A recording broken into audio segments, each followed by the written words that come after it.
दोस्तों नमस्कार। आज फिर हाजिर हूँ आपके सामने। जीतना है तो सीखना है पार्ट 3 के साथ। अभी 2 साल पहले की बात है। मेरे एक दोस्त की शादी थी, मैं भी गया था। करीब 1500 लोगों को इनवाइट किया था, 1500 लोगों का प्रोग्राम था। कुछ दिन बाद मैंने उसको फ़ोन किया कि और भाई बिजनेस कैसा चल रहा है। उसने कहा यार क्या बताऊँ, लोग ही नहीं मिलते। मैंने कहा लोग नहीं मिलते? ये लोग क्या भंडारे में आए थे? मैंने ये लोग नहीं थे क्या? किस टाइप के लोग चाहिए? इनको पैसे की ज़रूरत नहीं थी, इनको टाइम फ्रीडम नहीं चाहिए था, इनको शोहरत नहीं चाहिए, क्या नहीं चाहिए इनको? किस टाइप के लोग चाहिए? अरे जैसे लोहे की कील बनानी है तो कच्चा माल क्या होता है?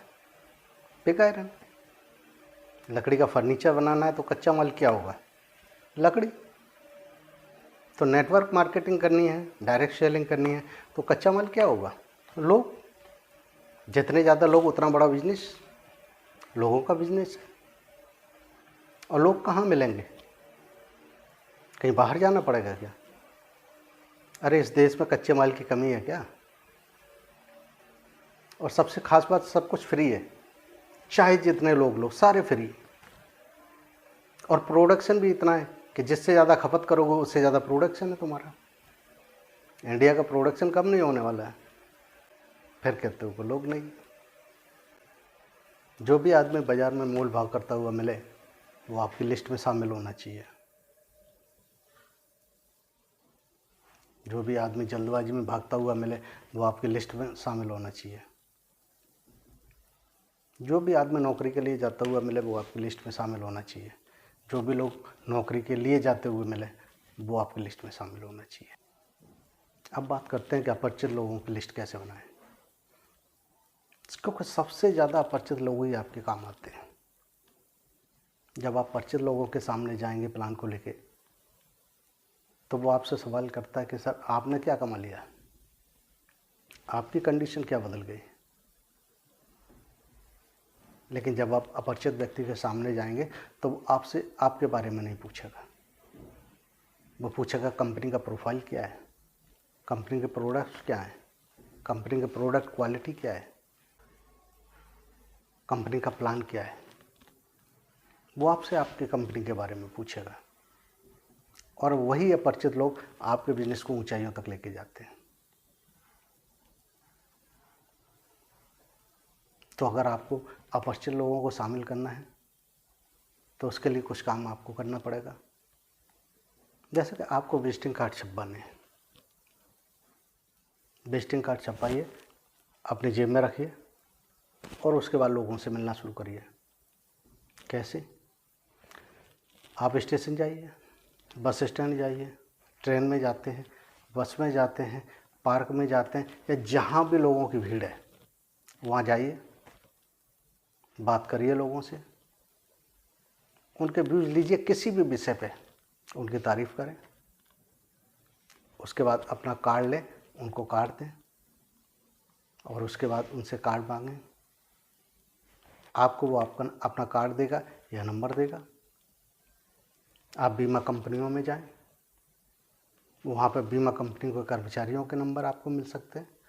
बीमा एजेंट से मिलें, उनको अपना कार्ड दें, वो आपको कार्ड देंगे। आप बैंकों में जाएं, बैंकों में लोग बैठे रहते हैं, आप किसी के पास भी बैठ के बात करें, उसके बाद अपना कार्ड दें। आप बैंक के कर्मचारियों से बात करें, आप स्कूल में जाएं, कोचिंग में जाएं,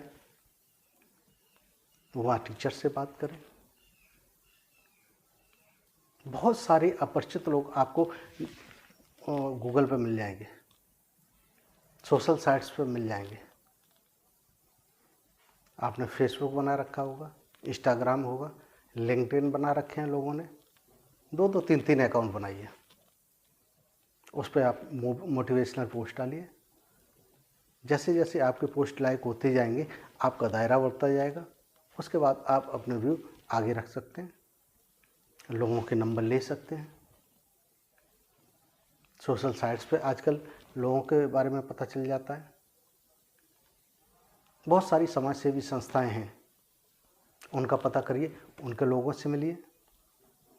बहुत सारे महिला संगठन हैं, समाजसेवी संगठन हैं, आप उनका पता करिए, उनसे मिलिए। लोगों को अपना कार्ड दें, लोगों से कार्ड लें, लोगों से मेल जोल बढ़ाएं। जो रिटायर्ड पर्सन है उनका पता करें, जो महत्वाकांक्षी लोग हैं, आसपास जो एक्साइटेड पर्सन हैं, उनके नाम अपनी डायरी में लिखें। ऐसे बहुत सारे लोग आपको मिल जाएंगे, बहुत सारे लोग मिल जाएंगे जिनको आप नहीं जानते, और जिनको आप जानते हैं, आप एक और काम करें, आप छोटी सी डायरी जेब में रखें, पेन रखें और सुबह घर से निकल जाएं। मार्केट में जो भी आदमी आपको परिचित मिले, आप उससे हाथ मिलाएं, उसका नाम, नंबर लिखें। जिस दुकान से आप सामान लेते हैं उस दुकानदार का नाम लिखें, नंबर लिखें। जो भी आपको परिचित लोग मिले, उन सब के नाम, नंबर डायरी में नोट होने चाहिए आपके। ये अपरिचित लोगों की लिस्ट है। एक डायरी और एक पेन आपकी जेब में हर समय रहना चाहिए, क्योंकि यही वो चीज़ है, यही वो कच्चा माल है, यही वो चीज़ है जो आपके बिजनेस को ऊपर तक लेके जाएगी। अब आप आइए, मैं परिचित लोगों की बात करता हूँ। परिचित लोगों की लिस्ट कैसे बनाएं? सबसे पहले आप डायरी रखें, एक पेन लें, अपना मोबाइल खोलें, उसमें कॉन्टैक्ट लिस्ट देखें, सारे नाम नोट करते चले जाएं, उनके नंबर नोट करते चले जाएं। मैसेज का मोबाइल लें, खोलें, कॉन्टैक्ट लिस्ट, नाम, नंबर। बच्चे का मोबाइल लें, कॉन्टैक्ट लिस्ट, नाम, नंबर, मदर, फादर, सारे मोबाइल में से कॉन्टैक्ट लिस्ट ले लीजिए। कम से कम 2000 लोगों के नाम आपके पास होंगे। आपके घर परिवार में कोई ना कोई शादी हुई होगी, आपने लोगों को इनवाइट किया होगा, उनकी लिस्ट आपके पास होगी। नेटवर्क मार्केटिंग, सोशल कंपनी, इस तरह के लोग जो आपसे मिलते रहते हैं, उनके नाम आपके पास होंगे।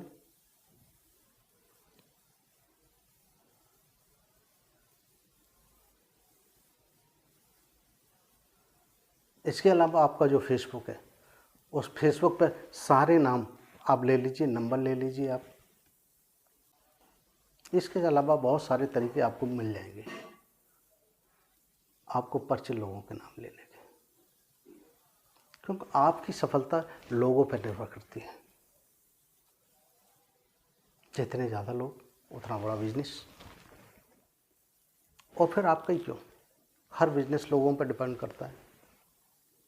बाबा अगर ये सोच ले कि कल को उसको ऐड नहीं करना, 25,000 करोड़ का टर्नओवर है उसका, परसों सड़क पे आ जाएगा। बड़ी से बड़ी पुरानी कंपनियां आज देख लीजिए, आप ऐड करते हुए मिलेंगी आपको। क्यों कर रही हैं? क्योंकि ज़रूरी नहीं है कि पुराने सारे लोग आपके प्रोडक्ट को इस्तेमाल करते रहें। हो सकता है कुछ लोग छोड़ के भी चले जाएं, फिर आपको नए लोग तो चाहिए। और एक बार जो आपसे कंपटीशन में आगे निकल गया, वो फिर पीछे आने वाला नहीं है। तो आपको ज़्यादा से ज़्यादा लोगों की ज़रूरत है। जब ये बड़ी कंपनियां कर सकती हैं, तो आपका तो काम ही यही है। डायरेक्ट सेलिंग और नेटवर्किंग में तो लोगों की ही लिस्ट होती है, उसी का बिजनेस होता है। आप सोचिए, पुराने टाइम में लोगों ने वेद लिखे, पुराण लिखे, ग्रंथ लिखे, इतने सारे, वो क्यों लिखे? यहाँ भी तो रख सकते थे, यहाँ भी रख सकते थे। इतनी सारी किताबें लिखी हुई हैं, आपको लाइब्रेरी में मिलती हैं, बहुत सी दुकानों पर मिलती हैं। क्यों लिखी गई? इसलिए उनको पता था कि अगर ये यहाँ पर रहा तो ये हमारे साथ ही चला जाएगा। और ये बिजनेस भी तो आपका पीढ़ी दर पीढ़ी का है ना। आज आप बिजनेस को शुरू कर रहे हैं, कोई ना कोई आपका नॉमिनी होगा, आपके बाद उसको ट्रांसफ़र होगा, वो बिज़नेस शुरू करेगा, उसके बाद उसकी अगली पीढ़ी आएगी, वो बिज़नेस शुरू करेगी। तो आप जो लिस्ट बनाएंगे वो केवल आपके लिए है क्या? आपकी लिस्ट आपके लिए नहीं है, ये पीढ़ियों के लिए है। ये वेद की तरह रखिए, इनको ग्रंथों की तरह रखिए। ये लिस्ट नहीं है, ये आपके वेद हैं, ग्रंथ हैं, कुरान है, बाइबल हैं, गीता हैं। ये आपकी पीढ़ी दर पीढ़ी आपको ऊंचाइयों तक लेके जाएंगे। जितना आप इनको सम्मान देंगे, जितना आप इनको तवज्जो देंगे, ये आपको सम्मान देंगे, ये आपको शौहरत देंगे। इसको बहुत ज़्यादा सीरियसली लेने की ज़रूरत है, बहुत ज़्यादा सीरियसली लेने की ज़रूरत है। सोचिए, आज आपने ये सोच लिया कि मैं तो 10, 20, 50 लोगों को जानता हूँ। कल भगवान न करे कुछ हो जाए, आपका ब्रेन फेल हो जाए या आप काम करने में असमर्थ हो जाएं, फिर आपके बिजनेस का क्या होगा। लेकिन अगर आपने लिस्ट बना के रखी है, अगर आपने लिस्ट बना के रखी है, तो उस लिस्ट का इस्तेमाल आपकी वाइफ भी कर सकती है, आपके बच्चे भी कर सकते हैं। यानी कि आप जो आज करेंगे, आप जो आज रोड मैप तैयार करेंगे, वो रोड मैप पे आपकी पूरी फैमिली चलेगी, पूरी जनरेशन चलेगी और उसके बाद की जनरेशन चलेगी। ये आपका एक ऐसा बैंक अकाउंट है जो कभी ख़त्म नहीं होगा। राइट, आपका बैंक अकाउंट खाली हो सकता है, लेकिन ये अकाउंट कभी खाली नहीं होगा, क्योंकि इसमें केवल यहीं पे बात ख़त्म नहीं होती, इसके बाद बात शुरू होती है।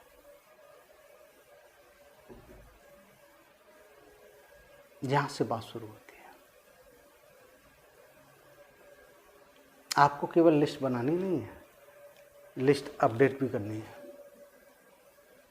आपको डायरी और पेन जेब में रखने हैं, रोज़ 2-4 लोगों के नाम ऐड करने हैं। आपको सोते समय जब भी ध्यान में आ जाए, आप तुरंत डायरी और पेन लीजिए, लोगों के नाम कर लीजिए नोट। आपकी लिस्ट बढ़ती चली जाएगी, आपका बिजनेस बढ़ता चला जाएगा, क्योंकि 2 लोगों का बिजनेस नहीं है। अगर आपने सोच लिया केवल 2 ही लोग लाने हैं इस बिजनेस में, ए और बी, कुछ नहीं होने वाला। आपको जितना बड़ा बिजनेस चाहिए, उतने ज़्यादा लोग चाहिए। अब ये तो रही लोगों की बात, कैसे मिलेंगे। अब उनको लिखना कैसे है, डायरी पर नोट कैसे करना है। बहुत से लोग मिलते हैं जो अपना दिमाग चलाते हैं। कोई आपसे कहेगा अल्फ़ाबेटिकली लिखिए, A for Ajay, B for Vivek. No, alphabetically लिखना है, लेकिन इस तरीके से नहीं। A for Ajmer, A for Agra, A for Azamgarh, B for Ballia, B for Banaras, B for Bombay. इस तरीके से लिखना है आपको। क्यों?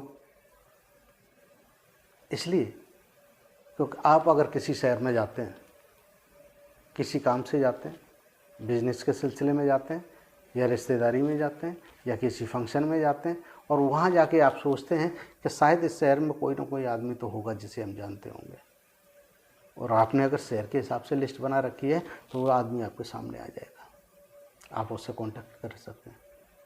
लेकिन आपने अगर शहर के नाम से नहीं बनाई है, तो फिर आप नाम नहीं ढूंढ पाएंगे।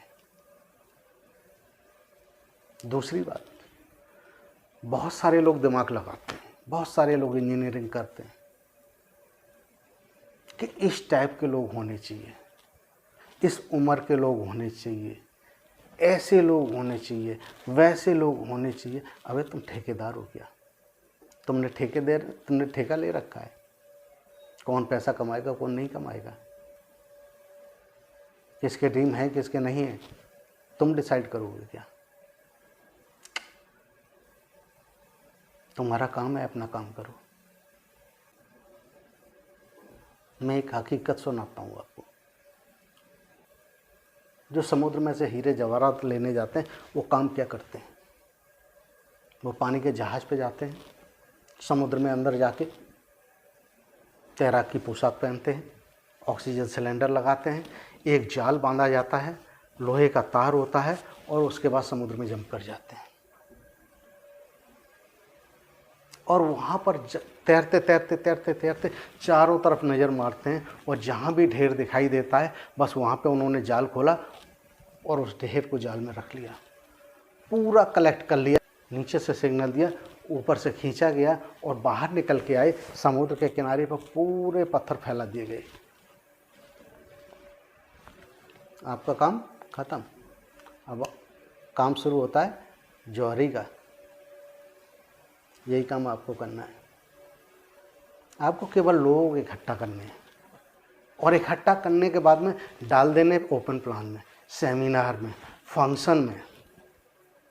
वहाँ पर जो लीडर्स आएंगे ना, जो जौहरी आएंगे, छटना वो लगाएंगे। कौन हीरे जवाहरात हैं वो यहाँ पे रहेंगे और कौन बेकार पत्थर हैं वो बाहर निकल जाएंगे। ये तुम्हारा काम नहीं है, तुम्हारा काम नहीं है। तुम अपना काम करो। तुम्हारा काम केवल लिस्ट बनाने का है, बाकी काम लीडर्स का है। अब एक चीज़ और, इस बात पर और डिस्कस करते हैं कि लिस्ट कैसे बनाएं, क्या क्या पॉइंट्स लिखने हैं। सबसे पहले पहला नंबर सीरियल नंबर, दूसरा नंबर नाम, तीसरा नंबर फ़ोन नंबर, चौथा नंबर एड्रेस, पांचवा नंबर रिलेशन। आपके उसके रिलेशन क्या है, रिश्तेदार है, परिचित है, मित्र है या किसी और के थ्रू है। ऑक्यूपेशन, उसका पेशा क्या है। कार्यशैली, उसका वर्किंग किस टाइप का है। टाइप, वो महत्वाकांक्षी है, लेबोरियस है, एक्साइटेड पर्सन है, इंटेलिजेंट है, किस टाइप का है। ड्यूटी आवर्स, उसके ड्यूटी आवर्स क्या है। इनकम, उसकी आमदनी क्या है। रेस्ट, उसका रेस्ट किस दिन है। और सबसे ख़ास बात, एक स्पेशल नोट हर आदमी के नीचे लिखा होना चाहिए। उस स्पेशल नोट में लिखा होना चाहिए इस आदमी की विशेष योग्यता क्या है। उसके बाद अगले जो पॉइंट्स हैं उनको आगे डिस्कस किया जाएगा प्लान में। तो इसके साथ आप अपनी लिस्ट तैयार करें और मिलते हैं अगले वीडियो में। Best of luck.